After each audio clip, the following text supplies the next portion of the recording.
कल कथा में कहा था कर्जा मत लेना, ज़्यादा लोन नहीं लेना। अगर हमें कुछ ज़रूरत भी पड़े तो हम देवाधिदेव महादेव की शरणागति में जाएं, हम भगवान शंकर के चरणों में जाएं, हम भगवान शंकर के पास पहुँचे।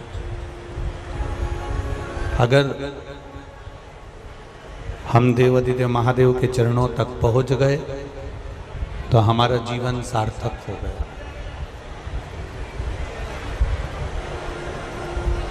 कर्ज में और मर्ज में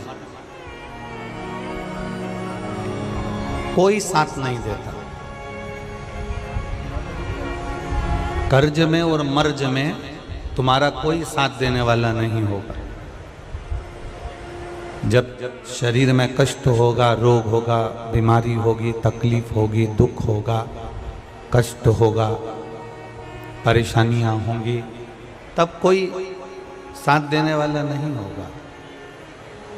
उस समय पर साथ देने वाला केवल आपने जो भगवान शंकर की आराधना करी है, श्री शिवाय नमस्तुभ्यम मंत्र का जाप किया है, पंचाक्षर मंत्र नमः शिवाय कहा है, षडाक्षर मंत्र ओम नमः शिवाय कहा है, भगवान के नाम का जितना आपने गुणगान किया है, आपके कर्ज के समय भी और मर्ज के समय भी, तकलीफ के समय भी और कर्जे के समय भी कोई दूसरा साथ देने वाला नहीं होता। केवल आपकी करी हुई भक्ति और भजन आपका साथ देगा। कोई दूसरा आप अगर विचार करें, आप अपने हृदय चित्त में धारण करें कि हो सकता है कि मेरा कर्जा कोई उतार दे, 10-20 लाख रुपए कोई मुझे दे दे और मेरा कर्जा मुझे चुका दे, ऐसा कोई मिलने वाला नहीं है। तुम्हारे सगे भी जितने अपने होंगे वो भी तुमको कर्जा चुकाने के लिए कुछ देने वाले नहीं होंगे। और यहाँ जितने बैठे हैं इन्होंने बहुत बहुत धक्के खाए होंगे। ऐसा नहीं कि कथा केवल महाराज जी कह दिए और आप लोगों ने श्रवण कर लिया, आपने अपनी जिंदगी में भी उतारा होगा। दुख की घड़ी में, तकलीफ की घड़ी में, कष्ट की घड़ी में, रोग की घड़ी में, हमारे जीवन के दुख, तकलीफ, कष्ट, कर्ज या मर्ज के समय पर हमने पूरे परिवार, कुटुंब, कबीले, नातेदार, रिश्तेदार, अपनों से बात भी करी पर कोई साथ देने वाला नहीं था। आखिरी में अपन ने छोड़ दिया और परमात्मा पर छोड़ा, तब परमात्मा ने साथ देकर वो कार्य सफल कर दिया।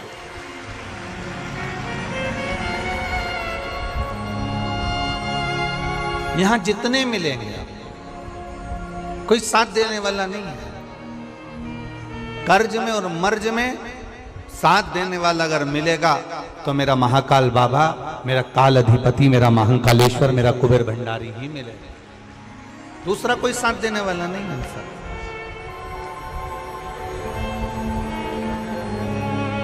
आप जब तक किसी को खिला रहे हो, आप जब तक किसी को कुछ दे रहे हो, तब तक दुनिया के लोग आपका नाम ले रहे हैं। और जिस दिन आपने देना बंद कर दिया, जिस दिन कुछ प्रदान करना बंद कर दिया, दुनिया के लोग आपका नाम लेना भी बंद कर दे। अरे सब मतलब के यार हमने देख लिया संसार हमने देख लिया। झूठे नाते झूठे रिश्ते, झूठे नाते झूठे रिश्ते, झूठा है संसार हमने देख लिया। सब मतलब के यार हमने देख लिया। ये जितने अपने मिलेंगे, जितने संसार सागर से मिलेंगे, जितने हमको नजर आएंगे, ये सब कहीं ना कहीं हमें लूटने वाले दिखेंगे। आया समय, अगर दुख की घड़ी है, तकलीफ की घड़ी है, कष्ट की घड़ी है, कहीं अगर अच्छा खासा चल रहा था, फिर काहे उसने फिर कर दिया बर्बाद। जब दुख की घड़ी आती है, कष्ट की घड़ी आती है, तकलीफ की घड़ी आती है, तब धक्के खाने के बाद कोई नजर आए ना आए, कोई दिखे ना दिखे, उस समय पर केवल एक नजर आता है जिसको तुमने एक लोटा जल समर्पित करा है, जिसकी तुमने पूजन करी है, जिसकी तुमने आराधना करी है, जिसका तुमने भजन किया है, बस वही सामने नजर आएगा, वही तुम्हारे सम्मुख में दिखेगा, वही तुम्हारे सामने दिखेगा, उसके सिवाय कोई तुमको नजर नहीं आएगा। आप कितने बड़े तेरक हो, आप कितने बड़े तैरने वाले हो, आप कितने बड़े भी तेरक हो, आप कितने बड़े भी गोताखोर हो, आप कितने बड़े भी तेरक क्यों ना हो महाराज, और कितने बड़े भी गोताखोर क्यों ना हो, पर महासागर की लहरों से आप बाहर नहीं निकल सकते। महासागर की लहरों से आप निकल नहीं पाओगे। आप कितने बड़े भी गोताखोर बन जाओ, आप कितने बड़े भी तेरक बन जाओ, महासागर के उस लहरों में अगर एक बार फंस गए तो निकलना बड़ा मुश्किल हो जाता है। तब उस महासागर से निकलने के लिए हेलीकॉप्टर भेजा जाता है और उस हेलीकॉप्टर से रस्सी को नीचे लटकाया जाता है और लटकाकर उस फंसे हुए व्यक्ति को महासागर से बाहर निकाला जाता है। जैसे महासागर में अच्छा अच्छा तेरक, अच्छा अच्छा गोताखोर भी फंस जाता है और वो बिना हेलीकॉप्टर के निकल नहीं पाता है, उसी तरह संसार सागर में आने के बाद अच्छे से अच्छा विद्वान भी फंस जाता है और शंकर के भजन से वो पार उतर जाता है। ऐसा नहीं कि संसार सागर में आने के बाद आप फंसोगे नहीं, संसार सागर में जन्म लेने के बाद आप उसमें समाहित नहीं होगे, फंसोगे नहीं। इस संसार सागर में जन्म लेने के बाद ऐसा कोई मानव जन्मा ही नहीं जो ना फंसा।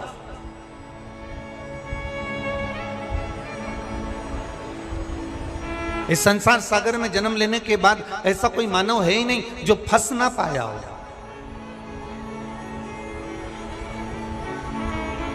पर शिव महापुराण की कथा कर रही है, भगवान शंकर का चरित्र कर रहा है, शिव तत्व कर रहा है, शंकर भगवान की कथा कर रही है, शिव महापुराण का चरित्र कर रहा है कि जैसे महासागर में अच्छा अच्छा गोताखोर भी फंस जाता है, अच्छा अच्छा तेरक भी फंस जाता है, तो हेलीकॉप्टर के माध्यम से रस्सी डालकर बाहर निकाल लिया जाता है। उसी तरह से जब हम संसार सागर में, दुखों के सागर में कहीं फंस रहे हों, उस समय पर तुम्हें कोई याद आए ना आए, उस समय पर तुम महादेव का अगर स्मरण कर रहे हो, शंभू का स्मरण कर रहे हो, महामृत्युंजय मंत्र का स्मरण कर रहे हो, श्री शिवाय नमस्तुभ्यम का स्मरण कर रहे हो, पंचाक्षर मंत्र नमः शिवाय, षडाक्षर मंत्र ओम नमः शिवाय, 2 अक्षर का मंत्र राम, 2.5 अक्षर का मंत्र कृष्ण और 12 अक्षर का मंत्र ओम नमो भगवते वासुदेवाय का स्मरण कर रहे हो, तो निश्चित है कि आप उस भव सागर से, संसार सागर से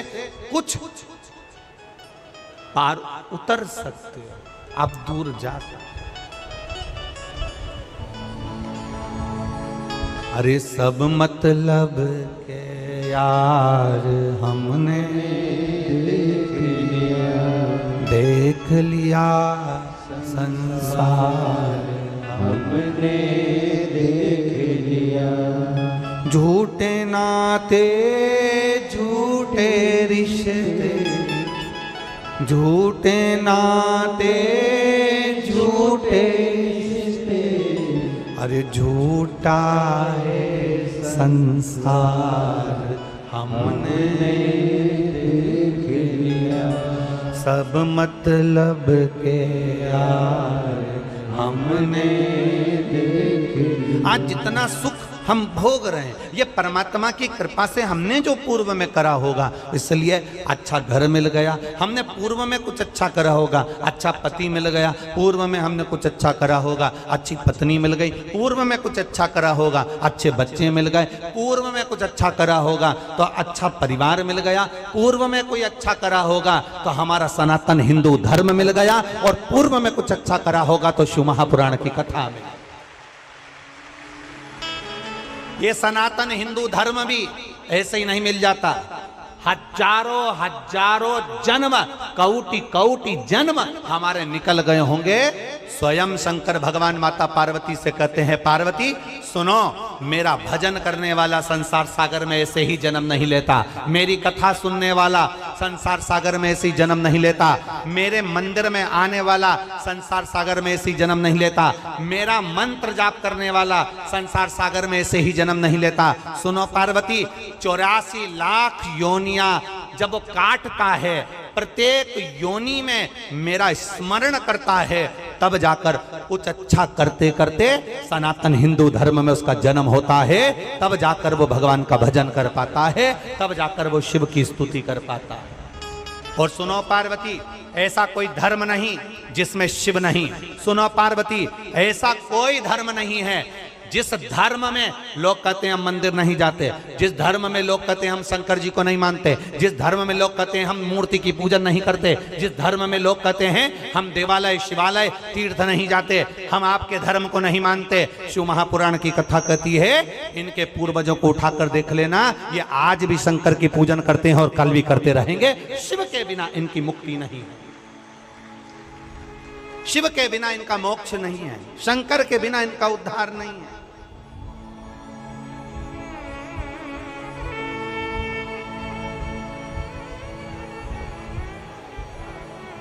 शिव के बिना किसकी मुक्ति?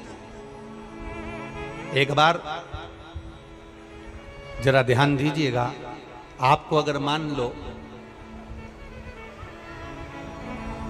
मरने के बाद शमशान में छोड़कर आ गए, और शमशान में छोड़कर आने के बाद में आपके साथ में कौन है? जिंदा हो जब तक तो आपके साथ में आपका पति है, पत्नी है, बच्चे हैं, दादा है, दादी है, पोता है, पोती है, कुटुंब है, कबीला है, रिश्ते हैं, नाते हैं, अड़ोसी है, पड़ोसी है, बुआ है, फूफा है, मामा है, मामी है, जीजी है, जीजा है, काका है, काकी है, ये सारे संबंध हमारे जीते जी। आप में से कितने लोग हैं जिन्होंने देखा हो कि किसी के मरने के बाद जब उसको शमशान छोड़कर आते हैं, किसी के मरने के बाद उसको आग लगा कर आते हैं, तो ऐसा कौन रिश्तेदार है जो शमशान में अपने पहचान वाले को छोड़कर 1 मिनट भी नहीं आता हो? ऐसा किसी का रिश्तेदार हो तो जरूर बताना, परंतु ऐसा रिश्तेदार संसार सागर में केवल एक है, वो मेरा देव अधिदेव महादेव, जो तुम्हारे जीते जी भी है और तुम्हारे मरने के बाद भी।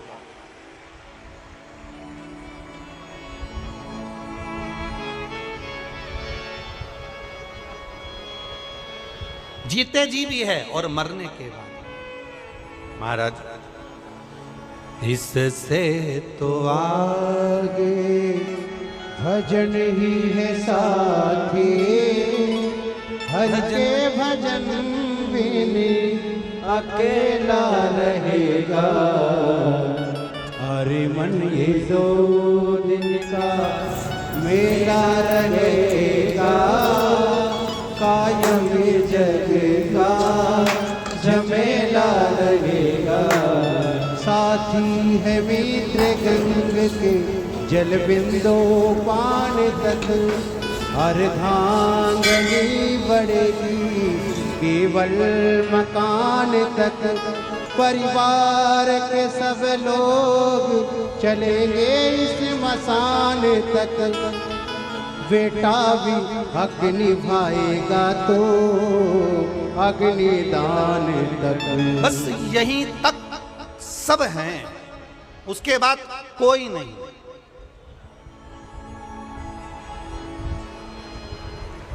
आपसे एक प्रश्न करना चाहता हूं भोपाल की इस पावन धरा पर। आज तक ये प्रश्न किसी से नहीं किया, जवाब दोगे क्या? अरे बोलो तो जम के। आज तक इस व्यासपीठ से ये प्रश्न कभी नहीं